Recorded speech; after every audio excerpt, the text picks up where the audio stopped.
Hello guys, are you a grade 11 students and under the strengthened senior high school curriculum? Native Man Math Tutorial offers you video lesson in general mathematics for the third quarter. If you want to learn Gen Math with me, okay, let's go. In this video lesson, we are going to discuss how to calculate the area of oblique triangle applying this formula. Area is equal to 1 half times A times B times sine C. So, what is this formula all about? How are we going to determine the given value in an oblique triangle so that we can use this formula? And what is this A, B, and sine C in this formula?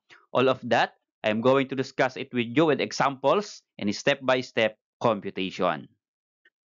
To start, let us recall the definition of oblique triangle. Oblique triangle is any triangle that does not contain a right angle. It is either acute triangle or obtuse triangle. So, we can calculate the area of the oblique triangle by using this formula. So, yung formula ng area is equal to 1 half times A times B times sine C. Or in other form, maliban po sa form na 1 half na slash, ganito po yung 1 half. Baka po kasi malito kayo kapag may nakita po kayong 1 half. So, any of these two formula, they are just the same. Okay? So, how can we use this formula to calculate the area of this oblique triangle? So, again, this triangle is obtuse triangle and this is acute triangle. So, ano po yung dapat na given sa oblique triangle para magamit natin itong formula na ito? So, ito po yung kailangan natin. We are going to name the three sides of the triangle. And to name, kapag ang vertices po natin ay big letter A, B, C, this is triangle A, B, C. Now, if we're going to name the sides of the triangle using A, B, C na letters, we can use small letter. So, if this is angle A, then the opposite side is side A. Okay? If this is angle B, the opposite side is side B. And if this is angle C, the opposite side is side C. Okay? And also here, so we have triangle ABC here. So angle A, opposite is side A. Angle B, the opposite is side B. And angle C, the opposite is side C. So ganito po yung pagpapangalan natin para tama po yung paggamit natin ng formula. Okay. So now, what should be the given in the oblique triangle so that we can use this formula? So nakalagay po dito, AB, small letter AB, meaning to say AB is a sides of a triangle. Okay? And sine C, C here is a big letter. Meaning to say, ito po ay angle or vertex ng triangle. Okay? So, yun po yung formula. Now, ano po yung given para magamit natin yung formula? So, dapat merong given yung side AB. Okay? This one. Side A and side B. And then, yung angle C. Kasi sine, angle C po yan. Kasi big letter C. Okay? So, ganito po dapat yung given, the two sides of oblique triangle and then the included angle. Magagamit po natin itong formula. Another one here, so dapat meron po tayong measurement ng sides A and side B and then the included angle, angle C. Ano po? Para magamit natin itong formula na ito. How about kung wala pong pangalan yung ating triangle? Let us say, this is an oblique triangle and only the given are the measurements of the two sides and then the included angle. So, how can we use this formula na hindi po tayo malilito? Okay? So, mag-present po ako ng many examples for you to understand this lesson. Okay, so let's start for number one example. Find the area of the triangle. And the triangle given is an oblique triangle, triangle ABC, with sides A, B, and C. The given are side A, which is 6, and side B, which is 10. And then the included angle C, the measurement is 30 degrees. So here, we can use the formula A is equal to 1 half times A times B times sine C. So how can we use this formula? All you have to do is we are going to substitute the given. Okay, so just copy A is equal to 1 half. 1 half is constant. Okay, then times A, our A is 6, and then times B, the B is 10. And then sine angle C, sine the angle is 30 degrees. So just substitute, this become 1/2 times A is 6 times B is 10 times sine C or angle C is 30 degrees. Okay, so after substituting the given, what is the next step? Of course, we are going to simplify. Okay, so ang una po ay multiply natin yung 6 times 10, that is equal to 60. Okay, so 1/2 times 60 times sine 30. So actually, para po makuha natin yung exact value using our calculator ay ipipress nyo po muna ito sa calculator. 60 and then sine and then 30 and then press equal sign. Ano po? So dapat ang lalabas po ay ito, 30. Okay, so dapat po ang lalabas ay 30. So inulit ko po. So just press in your calculator 60 and then sign and then 30 and then press equal sign. Ang lalabas po sa calculator ay 30. Okay? So we have now 1/2 times 30, that is equal to 15. Okay, so the area of the triangle is equal to 15 and then lagyan po natin always ng unit. Pag wala po nakalagay na unit na ganito, then ang i-unit po natin sa sagot natin na area ay square units. Okay? So that is how to use this formula.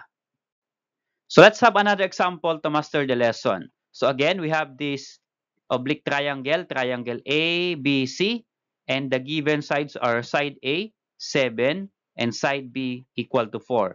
And the included angle is 70 degrees. So again, we can use this formula, 1/2 times A times B times sine C. Okay, so the first step, we are going to substitute the given. Okay, so A is equal to, constant is 1/2, times A times B.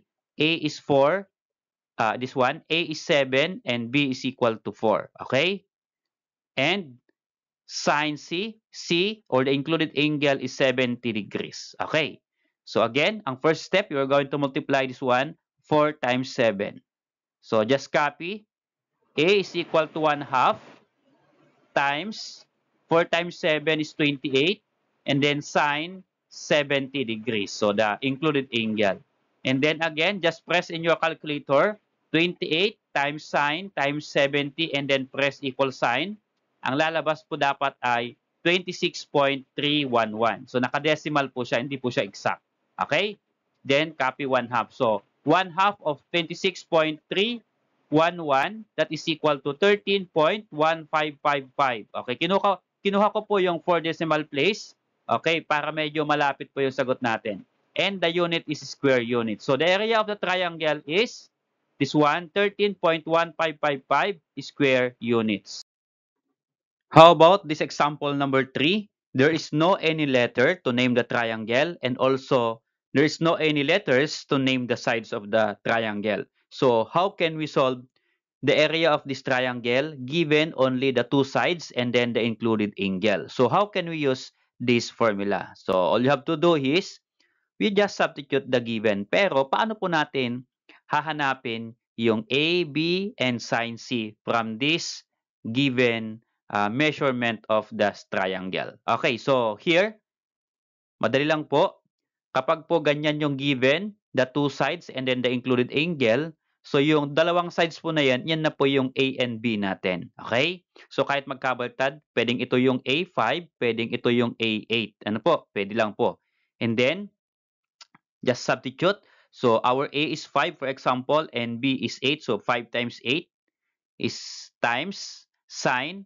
What is the included angle? 50 degrees kaya sine 50 degrees. Okay? So kaya kahit wala pong letters, pwede po nating hanapin yung area of this triangle applying this formula. Okay? So to simplify, multiply first 5 times 8, that is equal to 40, and then just press in your calculator 40, then press sign, and then press 50, and then last is press equal sign. So dapat ang lalabas po dyan ay 30.6417. So kinuha ko po yung 4 decimal places para medyo mas accurate po yung lalabas na sagot natin. Okay? And then we multiply it by 1/2 or just divide it by 2. Okay? So the answer, if you multiply 30.6417 by 1/2, then that is equal to 15.3208 square units. So always, don't forget the unit kapag tayo po ay naglalagay ng final answer. Okay? So that is the area of the given triangle. Okay, so about this example number 4. The given example is a word problem, and this word problem is an application of the area of oblique triangle applying the formula. Okay, so let's try to solve this problem. A surveyor is measuring a triangular plot of land.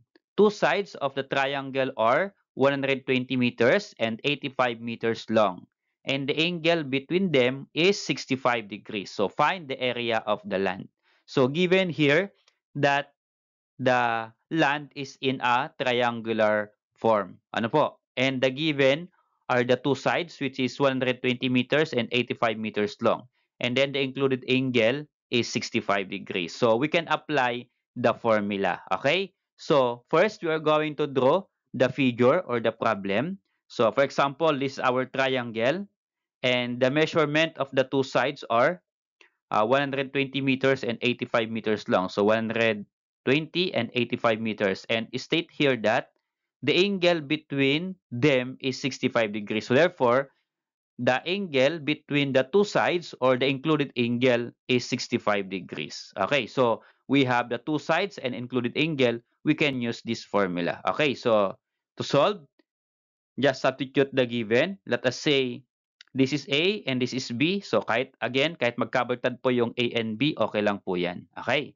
So let us say 1/2 times 85 times 120, the two sides, times sine, the included angle 65 degrees. So sine 65 degrees. Okay.